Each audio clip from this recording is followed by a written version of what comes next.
Birthday girl Naira और गोलू भालू।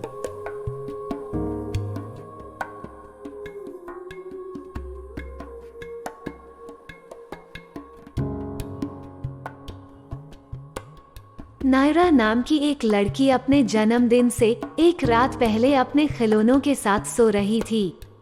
जब वो गहरी नींद में थी, उसके खिलौने और अन्य जानवर उसकी पार्टी की तैयारी के लिए जीवित हो जाते हैं। गोलू भालू घर के माध्यम से उन सामग्रियों की तलाश करता है जिनके साथ केक सेकना है। दुर्भाग्य से यह उतना आसान नहीं है जितना गोलू भालू ने सोचा था। उसने केक पकाने की योजना बनाई थी, लेकिन रसोई में एक रहस्यमय पैकेज था।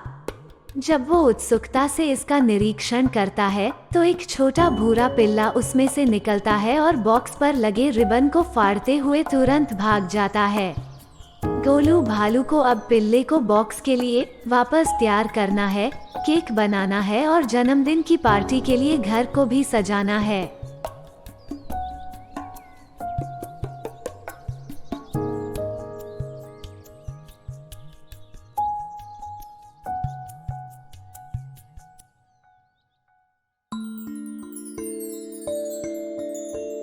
गोलू भालू नायरा की पार्टी के लिए ग्रेचेन नाम की एक गुड़िया को उसके बेडरूम में गुब्बारे फुलाने और हैप्पी बर्थडे के स्टिकर को लगाने के लिए कहता है। वहाँ दूसरी ओर बॉक्स से निकला पिल्ला अभी भी किसी के बस में नहीं आ रहा था। किचन में उन्हें जो सामग्री मिली है, उसका इस्तेमाल मटिल्डा रैबिट की मदद से केक बेक करने में किया जाता है। फिर एक लकड़ी और एक रिबन का उपयोग करके शरारती पिल्ले को उसके वर्तमान बॉक्स में वापस तैयार किया जाता है।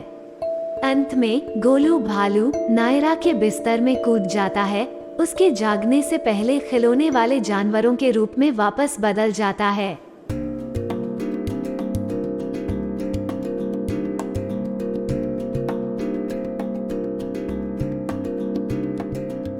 अगली सुबह नायरा जागती है और घोषणा करती है कि उसका कमरा बहुत सुंदर है। उसके पिता उसे जन्मदिन की शुभकामनाएं देने आते हैं और उसे सरप्राइज देते हुए वो तैयार बॉक्स और पिल्ला गिफ्ट करते हैं, जो पूरे कमरे में भागता है और बहुत शैतानियां करता है।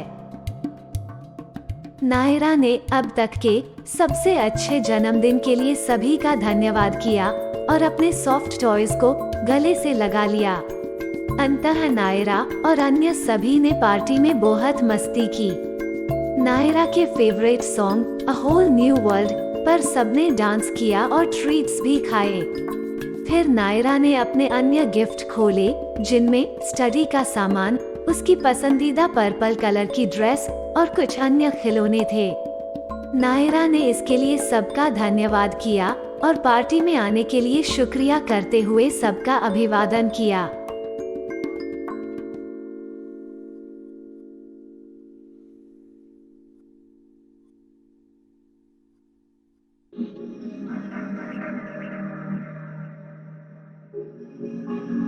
तलिस्मानी वजीर कॉनर और जादुई दर्पण।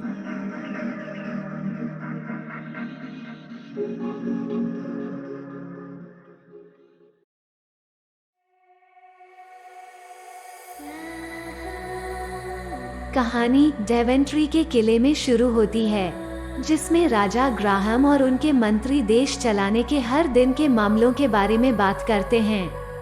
जब मैजिक मिरर उनके सामने सक्रिय होता है, तो वो उन्हें एक बुरी घटना दिखाता है। वे ल्यूक्रेटो को सूर्य के तलिस्मनी दायरे के विरोधी कट्टरपंथियों के रूप में देखते हैं, जो अनंत काल के मुखौटे को नष्ट करके ऊर्जा की विनाशकारी लहर छोड़ते रहते हैं। राज्य की एकमात्र आशा राज्य के किसान और शूरवीर हैं। पास के एक गांव के कॉर्नर ऑफ डेवेंट्री को दिखाने के लिए दर्पण आगे बढ़ाया जाता है। उसने दर्पण में देखा कि तूफान आता है और रक्षक मुखौटा टूट जाता है। कॉर्नर दर्पण में आगे देखता है कि सारा को पत्थर में बदल दिया गया है। बेजोड़ जादुई ऊर्जा ने दुनिया के सभी नश्वर लोगों को भी पत्थर में बदल दिया, जिसमें किंग ग्राहम भी शामिल थे, जो मास्क की हिफाजत खुद कर रहे थे। इसके साथ ही दर्पण की दृष्टि समाप्त हो जाती है।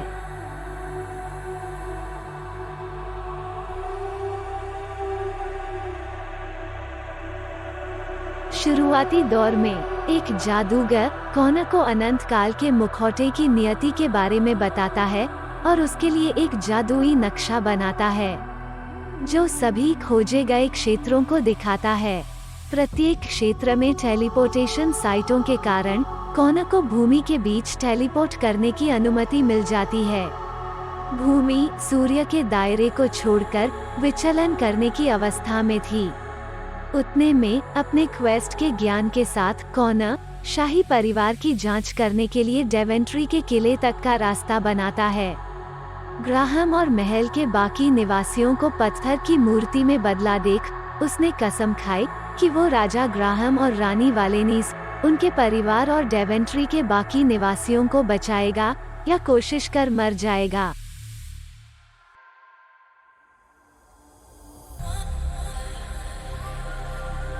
अंतिम पड़ाव में कॉनर पुनर्स्थापित मास्क के साथ सूर्य के दायरे के शीर्ष तक पहुंच जाता है।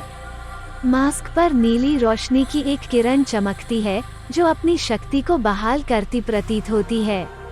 वो ऊर्जा की एक लहर भेजती है जो जीवन के लिए डेवेंट्री के साम्राज्य सहित बाकी सबको भी बहाल करती है। सारा, किंग ग्राहम और अन्य सब पहले जैसे हो जाते हैं और शान से अपने नायक को मैजिक मिरर में अपने राज्य का ध्वज लहराते हुए देखते हैं। अंत में आर्किन को उनके पत्थर की जेलों से रिहा किया जाता है और कॉनर विजय की घोषणा करते हुए अपनी तलवार को हवा में उठाता है।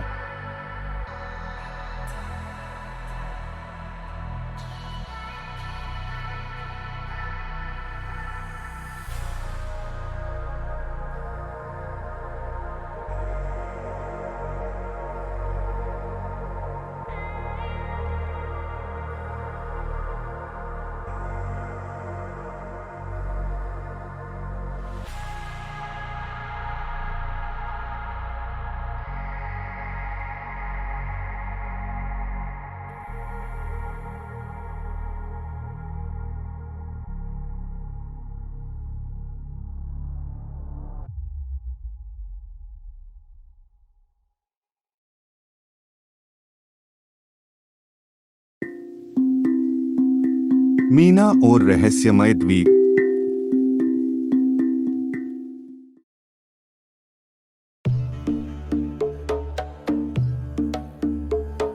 मीना एक 23 वर्षीय बॉटनी की स्टूडेंट है जिसे नई जगहों पर जाना और वहाँ के कल्चर को एक्सप्लोर करना बहुत पसंद है। इस बार की गर्मियों की छुट्टियों में वो दुनिया भर में पानी के जहाज पर घूमने का प्लान बनाती है। वो इस अभियान में सफल होती है और अपने एडवेंचर पर अकेली ही निकल जाती है। पानी के जहाज पर सफर करते वो कई नई बातों का अनुभव लेती है। इतने में एक तूफान आता है और कप्तान जहाज को एक द्वीप की ओर मोड़ लेता है। वो एक जंगली और जाहिरा तौर पर निर्जन द्वीप के तट पर रुक जाते हैं और उसी द्वीप पर उतर जाते हैं। जैसे ही वो अपने नए परिवेश की खोज करती है, वो उन लोगों द्वारा छोड़ी गई कलाकृतियों, रहने की जगहों और प्रौद्योगिकियों को उजागर करती है जो उससे पहले इस द्वीप पर आए थे।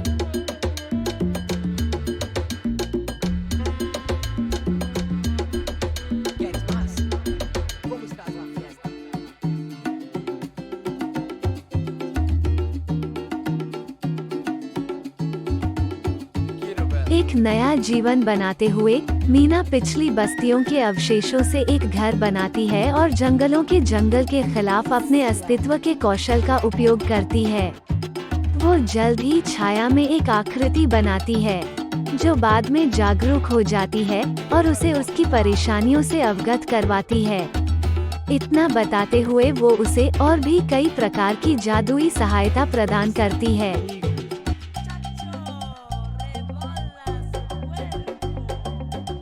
वो अंततः इस आकृति को कैप्टन निमो के अस्थिर भूत के रूप में पहचानती है जिसका शरीर द्वीप पर एक गुफा में स्थित था।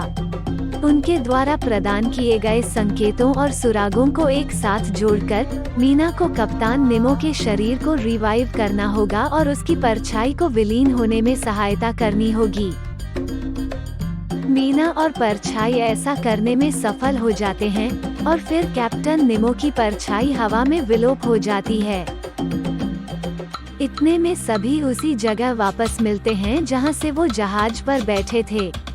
कप्तान तूफान के थम जाने की घोषणा करता है और सभी जहाज पर वापस आ जाते हैं। मीना घर पहुंचती है और अगली छुट्टियों की प्लानिंग में लग जाती है।